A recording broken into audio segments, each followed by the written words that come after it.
is Jason Miller. He's the CEO of the fastest growing social media platform, Gettr.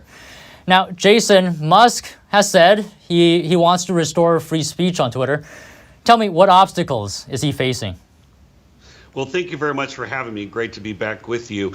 I think there's a fundamental thing that everybody needs to pay attention to, and that's the fact that Elon Musk has just spent the last 6 months absolutely trashing Twitter, whether it be the algorithms, whether it be the bots, whether it be the hellscape, so to speak, of the negativity that occurs on the platform.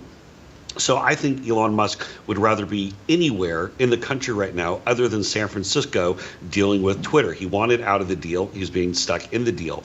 I also think that when it comes to a litmus test on actually implementing some of these free speech changes, it's great that, again, for free speech, I'm not condoning his comments, that he went and took action with Kanye West.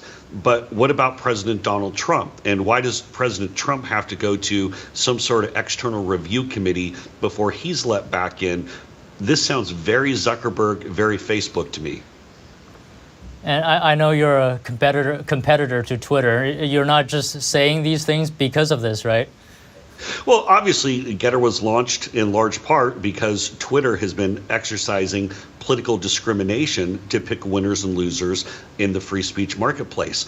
And I think that for someone who supports free speech, of course, I want to see Elon Musk go and bring about some aspect of sanity to Twitter, even if it's a marketplace opponent. I think Twitter's challenge, and where Gettr has really found their opening and where we've been able to advance, is that we've realized that content is king. The innovation is absolutely paramount to anything else that you're doing. We've added features, we've added new users. We're at 6.5 million, over 100% growth this calendar year. Twitter's never innovated.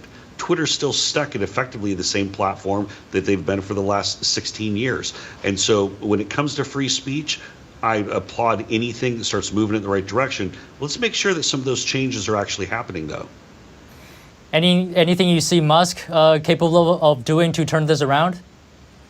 Well, ultimately, I don't think that Twitter can be saved. I think that, first of all, it's boring. It's just no longer an exciting platform. As I said, they failed to innovate. There's just not much content there. But also the business model is very upside down. Now, Musk is obviously overpaying for it. He admitted that at the $54 a share, the $45 billion. So he's taking it private. But Musk has said that they will need to quadruple the number of daily active users to get to the profitability point that he wants to be. That's why Musk was out there saying, oh, we need to get President Obama, Justin Bieber back, try to get those daily active users up. They're not going to grow by 1.5x, let alone 4x, if they're not actually making changes and they're not innovating. But there's, the one other thing that I'd be very concerned about, though, is I have a real issue with Twitter, which is effectively the digital town square. When we talk about the global town square, being in the hands of someone where there are a lot of issues about what his ties are to China and how much pressure he is under, especially having the Tesla plant in Shanghai. And also we saw his recent comments about, well, maybe Taiwan just needs to roll over and play dead for the CCP. I have an issue with that.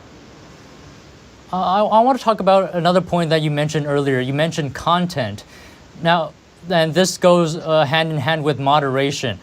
How do you have free speech on a social media platform? Let me give you an example.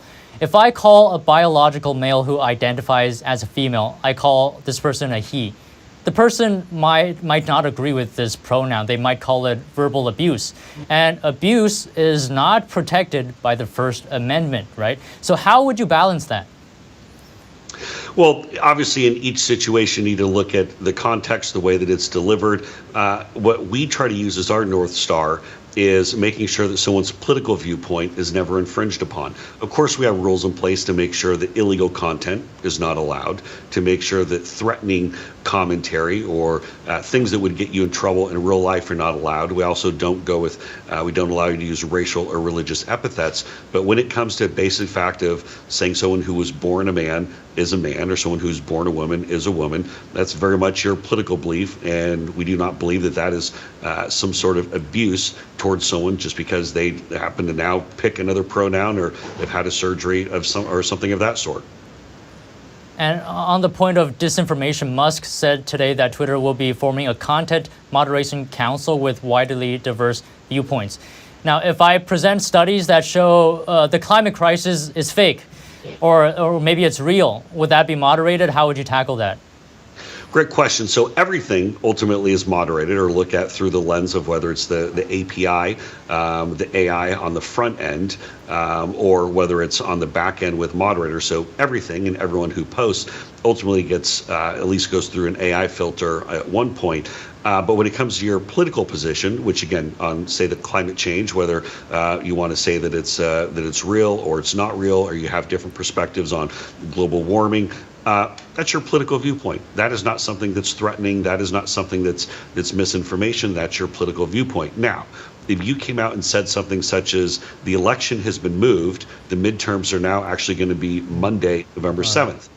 That's different, because that's something that could interfere with someone's voting rights, and that would be something that we would take action on. Right. But if your opinion, whether it be on pronouns or climate change, things of that nature, that's your political opinion. Right. And look, there's no rule that says you have to necessarily be polite on social media. Not everybody discusses those issues, but let's separate out political opinions from threatening behavior. All right, thank you very much, Jason Miller, CEO of Getter. Pleasure having you on. Thank you so much.